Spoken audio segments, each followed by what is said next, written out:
श्री राधा कृष्ण चरण कमलेभ्यो नमः। श्री नंद नंदन 69वां भाग। पाटली नानी शंका सगाई। जय राधा जय राधा राधा, जय राधा जय श्री राधा। जय कृष्ण कृष्ण, जय कृष्ण जय श्री कृष्ण, जय कृष्ण जय श्री कृष्ण। पाटली नानी कहती हैं कि मेरे एक ही तो संतान थी और उसे भी सब बंध्या कहने लगी थी। नीलमणि आया उसकी गोद में तो ये सब गोप उसके पीछे पड़ गए हैं। उस नन्हे सुकुमार ने इतना भारी पर्वत उठाकर इनकी वर्षा से रक्षा की और उसी को लेकर गोपों ने आज गोपाष्टमी के दिन ही पंचायत जोड़ ली। वो चपल चला गया गौचारण करने वन में, नहीं तो मैं उसे लेकर अपने यहाँ चली जाती। मेरे पुत्री का पति के सामने मुख नहीं खुलता और जामाता को क्या कहूं, वो भी सबके सामने हाथ जोड़े रहते हैं। दूसरा कोई ब्रजपति होता तो गोपों को पता लगता कि ब्रजेश्वर के विरुद्ध पंचायत कैसे की जाती। ये तो ऐसा है कि किसी सेवक पर भी सक्रोध नहीं होते। स्वामी भी बैठे हैं, नहीं खरी तो मैं सुना देती सबको, किंतु देखो ये बूढ़े गोप करती क्या है। इन्होंने कोई अटपटी बात की तो स्वामी के पैर पकड़ूंगी। तुमको क्या करना है जाति को लेकर, अब अपनी पुत्री जामाता को लो, नाती को उठाओ और इन लोगों का ब्रज इनका रहने दो। हमारे भी तो अब ये नीलमणि ही रहा है। नीलमणि को नंद को छोड़कर गोप रहते हैं तो रहे फूले फले, हमको इनकी जाति गोष्ठ से कुछ नहीं चाहिए। नारायण मेरे नीलमणि को सकुशल रखें, मैं उसके लिए राजकन्या लाऊंगी। गोप कन्याएं वो चाहेगा तो यही गोप उसके पैर पकड़ेंगे। नंद, हम सबको तुम्हारे पुत्र के संबंध में संदेह है। बूढ़े पंच ने कहा, देखो भाई, तुम गोरे हो, यशोदा गोरी है और वो श्याम है। श्याम तो मेरा तोक भी है। नंदन उठ खड़ा हुआ, रोज से लाल नेत्र किए बड़े भाई का साथ देने। कोई नियम है कि माता पिता दोनों गोरे हों तो पुत्र श्याम न हो? मैं गिनाऊं उन सब गोपों का नाम जो स्वयं श्याम है और उनके माता पिता गोरे थे। मैं मुख में अंचल लेकर हंसी रोकने लगी। बूढ़े पंच को नंदन ने खूब धौल लगाई। तेरे माता पिता मर गए तो क्या हुआ, सब जानते हैं कि वे गोरे थे और तू अपना काला मुंह दर्पण में तो देख ले। नंदन ठीक कहते हैं, ये नियम नहीं है कि मैं स्वयं गोरे माता पिता का श्याम पुत्र हूं। पंच ने गंभीर रहकर कहा, मैं तो सबकी ओर से बोल रहा हूं भाई। सबने मुझे जो जो कहा, जो शंकाएं की, भाई सुना रहा था। पहली शंका निर्मूल है। दूसरी शंका, बड़े भाई के नेत्र तरेरने पर भी नंदन बैठा नहीं। भाई हो तो ऐसा। मैं तो मन ही मन उसको आशीर्वाद देने लगी। पाटली नानी कहती हैं कि ये श्री कृष्णचंद्र 7 दिन का भी नहीं था और इसने पूतना मारा। पंचों में बात चल रही है। 3 महीने का भी नहीं, तभी लदा छकड़ा पैर मारकर पलट दिया। तृणावर्त दैत्य आया, गला दबाकर मार दिया इसने और विशाल अर्जुन के 2 वृक्षों के अपनी भुजाओं के बल से गिरा दिया। पंच गिनाता गया। ये नंदीश्वर कुल में आकर बत्सासुर, बकासुर, अघासुर को इसने मारा। यमुना के हृदय में भयंकर विषैले कालिए नाग को निकाल दिया और अभी 7 ही वर्ष का है और इतना विशाल पर्वत इसने उठाया और उठाया ही नहीं, हाथ पर 7 दिन रखा रहा। आप क्या कहना चाहते हैं? हमारे नीलमणि का ये अपराध है कि नारायण असुरों से उसकी रक्षा करते रहे और उसने हम सबको वर्षा में बहे डूब कर मरने नहीं दिया, बचा लिया? ये अपराध है उसका। नंदन की वाणी का व्यंग मुझे तो अमृत जैसा लगा। नहीं भैया, पंच उठकर हाथ जोड़कर बोला, तुम क्रोध मत करो। केवल तुम्हारा ही नीलमणि पर अनुराग नहीं है, हम सबकी उस पर दुस्तेज्य प्रीत है। इसलिए लगता है कि वो गोप बालक नहीं है, वो मानव नहीं है, दैत्य है, राक्षस है, दानव है। नंदन ने गर्जना की। क्या तात्पर्य है आप सबका? किसके मुख में 2 हाथ की जिब्या है जो ये सब कहेगा? पंच ने फिर हाथ जोड़ा। वो जन्म से ही राक्षस दैत्य दानव तो मारता आ रहा है। ये तो संसार जान चुका है कि वह असुर शत्रु है, तब देवता है।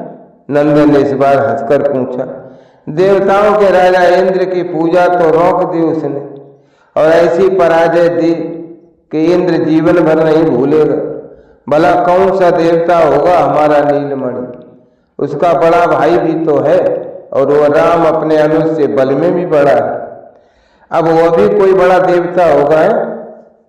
राम राजकुमार है, क्षत्रियों के ग्रह में भगवान नारायण अवतार लेते ही रहे हैं। हम पशु जीवी वैश्यों में ये कृष्णचंद्र कैसे आ गए? आप सब मेरी प्रार्थना सुन लें। अब नंद ने अपना हाथ जोड़कर खड़े खड़े कहा कि इस बालक को उद्देश्य करके महर्षि गर्गाचार्य ने जो कहा था आप सब भी सुन लें। भगवान शंकर के साक्षात शिष्य हैं श्री गर्गाचार्य जी। पंच बैठ गया था। कई बूढ़ों ने एक साथ पूछा। मैं भी उत्सुक हो उठी कि मेरी पुत्री ने भी इसकी कोई चर्चा मुझसे तो की नहीं थी। मेरे दौहित्र के संबंध में उन संसार की सबसे बड़े भविष्यज्ञ सर्वज्ञ ने क्या कहा होगा? गोपों ने पूछा। मथुरा में उनके आश्रम गए थे आप? लोक में कहा जाता है कि बात 4 कान से बाहर जाकर फूट जाती। नंद ने इधर उधर देखा। हम गोपों में लाख कानों में पहुंची बात भी अपने पेट में ही रही मानी जाती। पंच ने कहा, तुम निश्चिंत रहो, यह सब अपने हैं, कोई दूसरा नहीं है। इस गोष्ठी से बाहर जाकर सब इस विषय में गूंगे रहेंगे। गोकुल में महर्षि एक दिन स्वयं मेरी गोष्ठ पधारे। नंद ने कहा, मैंने प्रार्थना की कि वे बालकों का नामकरण कर दें, तो उन जैसा ज्योतिष शास्त्र का सृष्टा मिले, तो ऐसा अवसर चूक जाना ही अजिता है। पंच ने सिर हिला दिया। उन्होंने संकेत किया कि ये यदुवंश के पुरोहित हैं। उनके नामकरण करने से कहीं कंस इस कुमार को देवकी पुत्र होने की शंका करने लगे तो अनर्थ हो जाएगा। तो नंद ने कहा, मेरी प्रार्थना पर उन्होंने गुप्त रूप से ये संस्कार करना स्वीकार कर दिया। इसलिए नामकरण संस्कार बालकों का प्रकट नहीं हुआ। सब शांत सुनने को उत्सुक थे। नंद ने आगे कहा, महर्षि ने कहा था कि ये गोपों की गायों की सब विपत्तियों से रक्षा करेगा। इसके साथ प्रीत करने वालों को शत्रु पराभूत नहीं कर सकेंगे। यह श्री कीर्त प्रभाव में नारायण के समान होगा। मैं तब से इसे नारायण का ही अंश मानता हूँ। और भगवान नारायण समर्थ हैं, वे कच्छप 12 तक बन जाते हैं। उनके लिए गोप कुमार बनना बड़ी बात नहीं है। पंच ने दोनों हाथ जोड़कर मेरे जामाता को मस्तक झुकाया। ब्रजपते, तुम नारायण के पिता हो, हम सब पुत्र के साथ तुम्हारी पूजा करेंगे। हमारा यह अपराध क्षमा कर दो। केवल एक बात आज की पंचायत की ओर पूरी हो जाए तो अपने पदों की हमें पूजा कर लेने दो, ठीक है? वृषभानु कहाँ है? मेरा जामाता बैठ गया और ब्रहसानपुर के स्वामी हाथ जोड़कर खड़े हुए। पंचों के आगे तो कोई बड़ा हुआ नहीं करता। उनके खड़े होते ही बूढ़ा पंच गरज कर बोला, अब सबने तुमको जाति बहिष्कृत कर देने का निर्णय किया है। मेरा अपराध? बेचारे वृषभानु के नेत्र भरा। उनका भयभीत मुख देखकर मुझे बहुत दुख हुआ। तुम्हारी कन्या इतनी बड़ी हो गई और तुमने उसका विवाह क्यों नहीं किया? पंच ने क्रोध पूर्वक पूछा। गोप कन्या की सगाई तब हो जाती है जब वो गोद में रहती है। सगाई तो मैंने तभी कर दी थी। अब वृषभान ने भी पूरे बल से पूछा। मैं विश्वास कर लूं कि गोपों के लाख लोगों में कई बात भी पेट में ही रहती। अवश्य अवश्य, हम वचन देते हैं। पंच का स्वर ढीला पड़ गया। किससे सगाई की? राधा आपकी ही कन्या है। वृषभान कुछ हंसकर बोले, आपको सगाई करने को कहता तो किससे करते? अरे तो मेरी नाती की सगाई भी हो गई और मुझे पता ही नहीं। मेरी बेटी ने मुझसे भी ये छिपा रखा है। मैं आज ही सगाई का नेक लाऊंगी। ये भी पूछने की बात है वृषभान जी। पंच का कंठ भर आया। राधा जैसी लाली के लिए ब्रजराज कुमार को छोड़कर दूसरा वर कोई सोच भी सकता है? मैं इस गर्गाचार्य की आशंका कारण नहीं थी। गोकुल में और यहाँ जितने असुर कृष्णचंद्र पर आक्रमण करने आए वे सब किसके भेजे आए? सब जानते। अब वृषभान ने कहा, इसलिए मुझे महर्षि शार्दूल के माध्यम से अपनी लाली की सगाई गुप्त रूप से करनी पड़ी। अच्छा, अब विवाह कर दो उसका। पंच शांत बोला, ये मेरे आपके बस की बात नहीं है। वृषभान ने उदासी से कहा, अपनी कन्या के विवाह का उत्साह मेरे मन में भी कम नहीं है, किंतु गर्गाचार्य की बात हम में कोई टाल नहीं सकता। आज जब सुना श्री कृष्ण नारायण है तब समझ गया कि क्यों महर्षि वो आदेश दे गए। भैया अब कहने लगे तो बात स्पष्ट ही समझा कर कह दो। पंच ने प्रार्थना की, यहाँ तो सब अपने ही हैं। गोकुल से नंद नंदन का नामकरण करके गर्गाचार्य मेरे घर पधारे थे। मैंने लाली को उनके पैरों के पास रखकर नामकरण की प्रार्थना की। इसका राधा नाम उनका ही रखा है। वृषभान ने बतलाया, मैंने पूछा कि इसका विवाह किससे होगा तो महर्षि ने नंद नंदन का नाम लिया।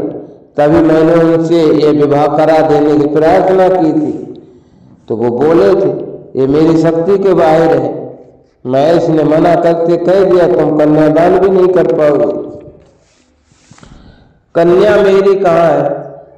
ये स्वयं आविर्भूत हुई, अतः मैं कन्यादान न कर सकूं कोई बात नहीं, किंतु विवाह तो होना चाहिए इसका। मैंने पूछा कौन करा देगा? केवल दो करा सकते हैं, महर्षि बोले। एक मेरे गुरु भगवान भवानीनाथ, किंतु उनके विवाह कराने में कोई रुचि नहीं है, पौरोहित्य उनके अनुरूप कार्य नहीं है। दूसरे सृष्टिकर्ता स्वयं ब्रह्मा जी, वे बहुत व्यस्त रहते हैं। जब उनको अवसर मिलेगा अपने आप आकर गुप्त रूप से कन्यादान भी कर देंगे और विवाह का पौरोहित्य भी। सृष्टिकर्ता ब्रह्मा जी को विवाह कराना है तो गुप्त रहेगा ही। बूढ़े पंच ने सिरे लाया, उनको सारी सृष्टि अदृश्य रहकर करने का स्वभाव ही पड़ा। वृषभान जी, हम सबको लाली के उस समय मेरे पैर पूजने का सौभाग्य तो मिलेगा नहीं, उसे यहाँ बुला नहीं सकते। अभी हम यहाँ ब्रजराज कुमार के पदों का पूजन करके आ रहे हैं। आज ही आपकी लाली के भी चरण पूजेंगे, आपको ये तो स्वीकार है। लाली आप सबकी है, मैं स्वीकार करने वाला कौन हूँ? वृषभान ने हाथ जोड़ लिया, आज्ञा लेकर उठे। मैंने निकलते ही पकड़ा उन्हें। लाली के पदों की पूजा हम दोनों सविध करेंगे, वो अब मेरी है। मैया, लाली आपकी और मैं आपका नहीं। वृषभान भी मेरी जामाता जैसा ही भूला है, लेकिन अब मुझे अपने स्वामी को लेकर शीघ्र ही अपने गोष्ठ जाना है। ये नेक तो कल प्रातः भेजना ही है। श्याम सुंदर सखाओं के साथ आ गया, वो सीधा अपने बाबा के समीप गया और गोप उसको गोद में बैठाई मेरी जामाता की सचमुच पूजा करने लगे हैं। यहाँ से भी बरसाने जाएंगे, मुझे भी शीघ्रता है। जय राधा जय राधा राधा जय राधा जय श्री राधा। जय कृष्णा कृष्णा जय कृष्णा जय श्री कृष्णा।